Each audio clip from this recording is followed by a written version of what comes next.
who is a counseling psychologist. You know, you actually say Happy New Year back Friday. That's it. So it's still New Year. All right, so let's just get right into it. I mean, we talk about addictions, and we know there's a lot of things that actually lead to addictions. But let's start by first understanding, when you say addictions, what exactly are we talking about? What is addiction? So when you talk about addictions, number one, I need to clarify something first. Addiction is not only about substances like drugs and alcohol, because normally people think those are the only addictive things. So addiction can also be behavioral, and there are so many behaviors that are addictive.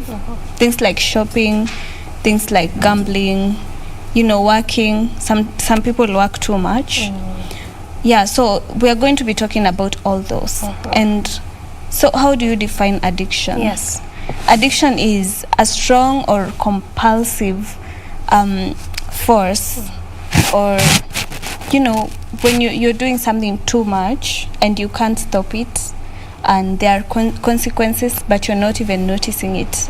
Like the way I've talked about gambling. You know, when you're gambling too much, it means that you're using too much of your finances, but you're not noticing. Even when you lose, I'm sure you've heard people say, nilipeana tao, lakini siwezi acha hata. ikurudi. So that is what addiction is. It's a compulsive condition where you're something that you're not able to control. All right, you're saying that when you're doing something too much and you're not even realizing, you know, can someone say that it's just because I love it? Then at what point does it actually become an addiction? And is there a difference between addiction and dependence to something? Yes. Well, addiction is dependence. All right. So there is a difference between just loving something and addiction. Because when you just love something, it means you don't do it like all the time, January to January, there's some limits every day. To exactly. it. But then when it comes to addiction, this thing controls you. You want to stop, but you can't. Just it's the same thing with like people who abuse alcohol. We've had them so many times. They will say, "Aki mimi nataka kuacha, I want to stop, but sijui niache aje." They will even go to church, wataekelewa mikono waokoke, and then unfortunately after a week they will go back to the same behavior. It's because addiction is an illness. It is a mental illness. Especially addiction related to substance abuse. It really affects your mind, and the only way you can break out of it is seeking professional help. Right, that's why you're here anyway, because you're a professional. But we'll come to that mental bit in just a short while. You mentioned something earlier on, that is substance and behavioral. And anytime we talk about addiction, we always think alcohol, but we actually have categories of this differentiated into two different things. We have the substance and we have the behavioral. So I'd like you to explain to us what substance is as you give us some examples of it, and what behavioral is as you give us some examples of it. Thank you very much. I really love clarifying this. Because there's always this, you know, out there, what people think is the right thing, they always conclude it's the right thing, you know. If I say I am an addict, you won't even ask me what are you addicted to. Wewe ni pombe tu. Wewe ni pombe tu. You know. So when it comes to substances, it means that you are dependent on chemicals. Anything that alters your mood, you know, anything that goes to your brain and alters your mood. Because substances like drugs and alcohol, what they do, they go straight away to your brain, and then they alter how your neurotransmitters work, and so that is how you experience that high. You know.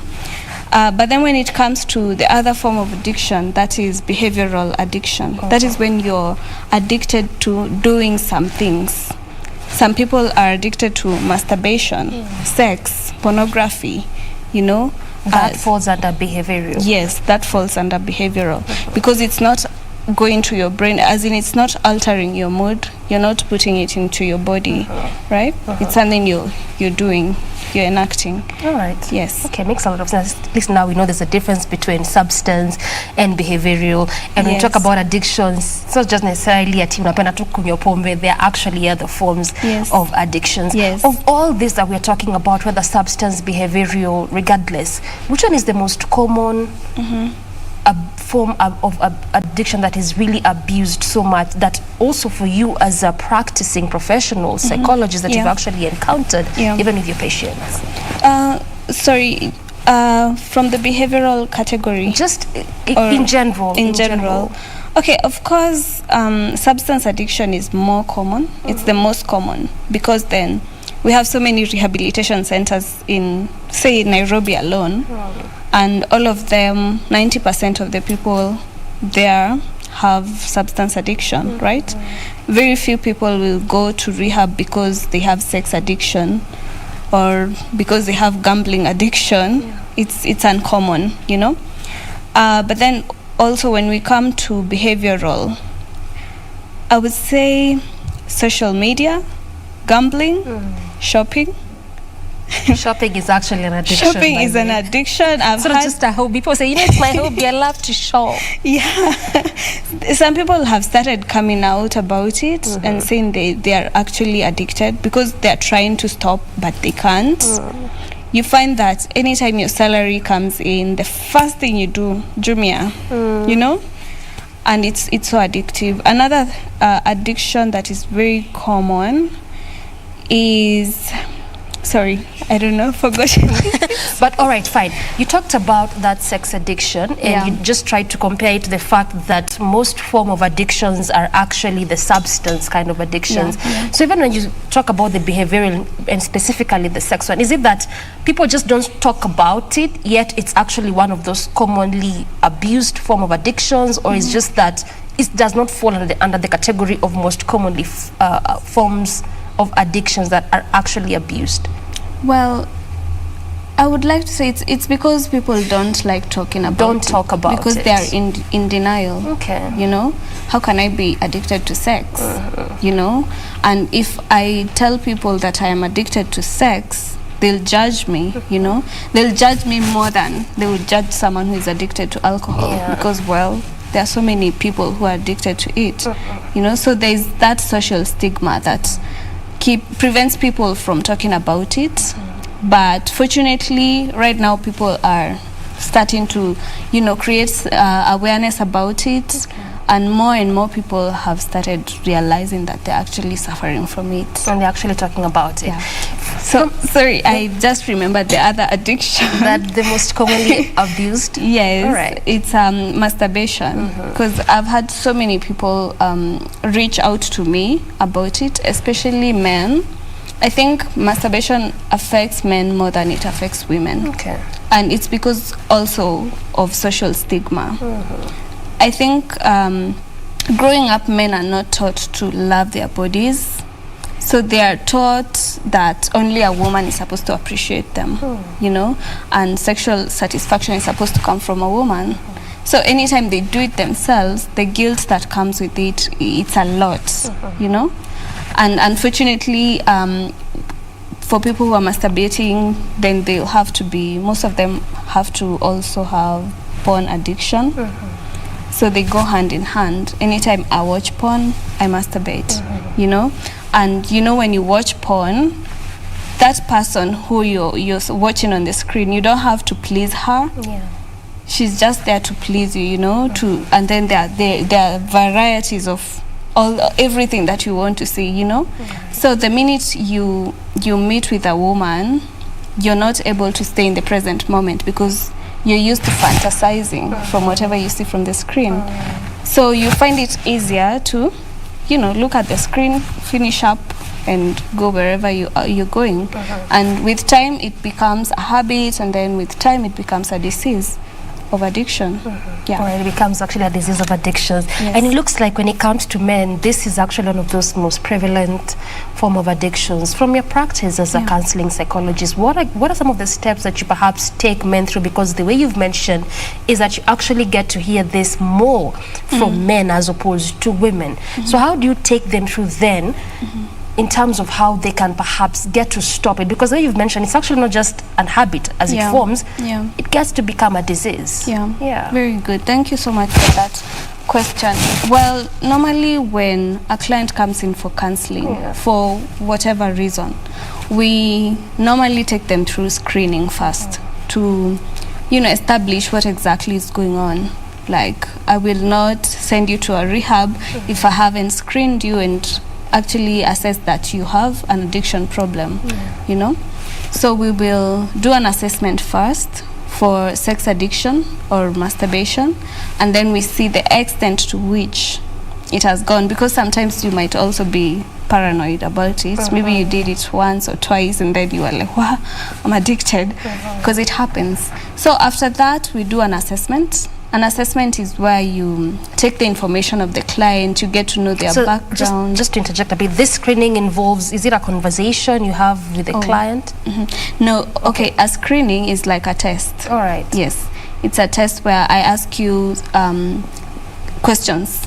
As you tick As somewhere. I tick, yeah. It's very important to clarify what exactly you're talking about. Yes. So during screening, we use specific tools for measuring exactly what it is I'm screening you for.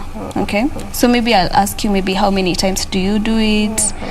Where do you do it? What do you think are your triggers? I'll ask you such questions, and then at the end of it, I will score and get to know where you stand, and then now I do an assessment. I get to know your background, because some people develop these behaviors because of different, as in everyone develops different behaviors because of different reasons. And sometimes actually tied to background. Exactly. In your environment. Yeah. All right. Yeah. So sometimes you might find maybe someone went through sexual assault. And so they don't feel confident about doing it with someone else. They would rather do it alone. Sometimes they have low self-esteem, all these things. Maybe they started watching porn when they were too young and they became addicted to it. They didn't have anyone to tell them to stop. Yeah, so reasons are so many. And I would like to urge anyone who is going through this to assess themselves, get to know the root of this. By knowing the root of it, you're able to put a finger on what exactly is going on. Because masturbation or whatever it is you're addicted to, that is not the problem. The problem is what you're running away from. So it means like there's some other underlying factors maybe not talked about. Yes, exactly. Okay. Exactly. All right, let's come to social media, because I tend to feel, and maybe you can tell us from a professional perspective, is that it is slowly becoming one of those really commonly abused form of addictions that people don't even know it's actually an addiction, to a point that someone can ask you, can you stay away from your phone for one day, and then go like, nikiacha simu kwa nyumba, I'd rather go back and pick it. Just a single day. Someone cannot. What is the rationale? I mean, what is the logic? Because tech is supposed to come and help us. This is a form of technology. True. But it's slowly becoming a very bad habit. Yeah. Okay. So, I hope these social media platforms will not sue me for saying this, but this is your moment. Tell me. All this, social media is it's a product. Facebook is a product. Instagram is a product. And whoever designed it so that it would be bought, and they designed it in a way that it will hook your mind. Is that the right word? Hooking you into I can't stop. So that's every time now I'll keep buying internet bundles and giving them money. So all these social media platforms are designed to hook your dopamine. So dopamine is that hormone inside our brain that is produced anytime you have the anticipation for a good feeling. It's responsible for all addictions, actually, because addiction is the result of, anticipating for something. When you go into your Instagram account and then you see some people dancing to some I don't know, these challenges, you know, and you're like, hey, I would like to try that. Maybe people will start liking my TikTok. You see, you're already anticipating for something. You're anticipating for a good feeling, you know, and you want to see what are people wearing. If I wear this, how will I look, you know? Maybe it will increase my followers. Maybe it will increase my likes, you know? So it's because of your dopamine. And dopamine is good and it's bad, but mostly I would say it's bad. Because then it's responsible for your addictions. If you're not able to control your dopamine, it controls you. Because once it is produced, it is very intoxicating. The minute you go into social media, you see Kim Kardashian, what? That waste. And you feel, why not? Why not? You know? We're actually having this conversation about addictions, and my guest, Maureen Gasheri, is just helping us understand, especially from a professional perspective and a professional's point of view, what exactly addictions is all about, and for you even as a Kenyan, how you can deal with this addiction. And also, we just want to tie down to mental health, or if you may, mental disorders. When we talk about depression, anxiety, do this form of addictions actually lead to what we call mental health, or even as you have conversations surrounding mental health as a whole or mental disorders, where exactly do they stem from?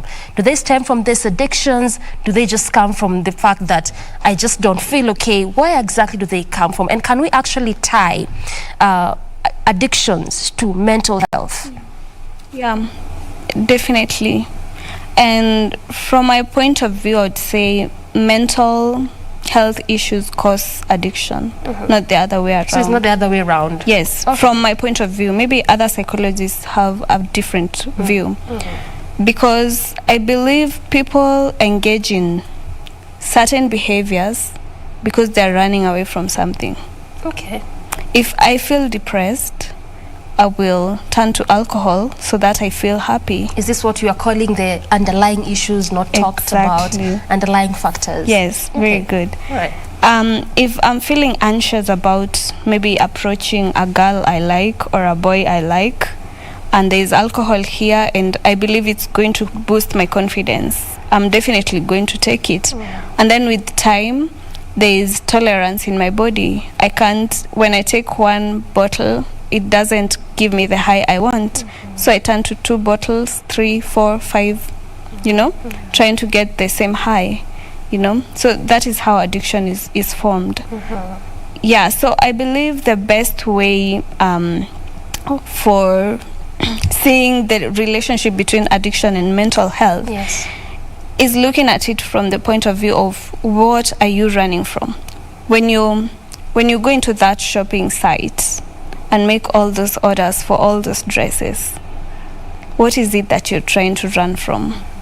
It could be you're trying to boost your self-esteem, you know, because maybe you want to look like so and so, and you think that when you look like that, people will start appreciating you more, respecting you more.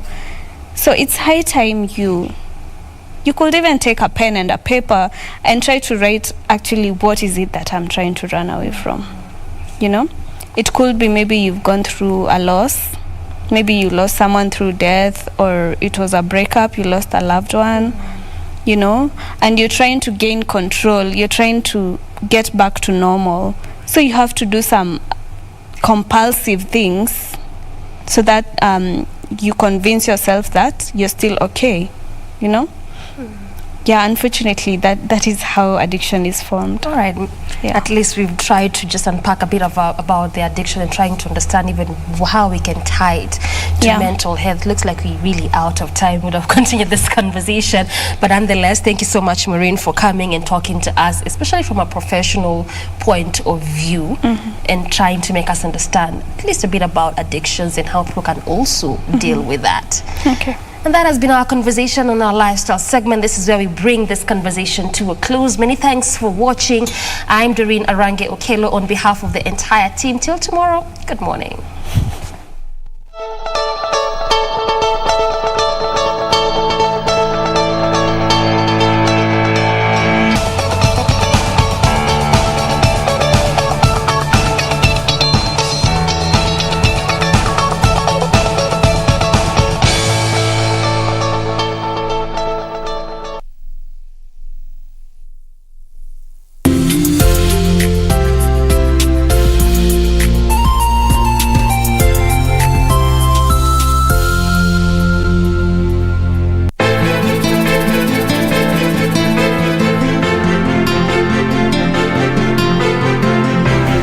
continuously.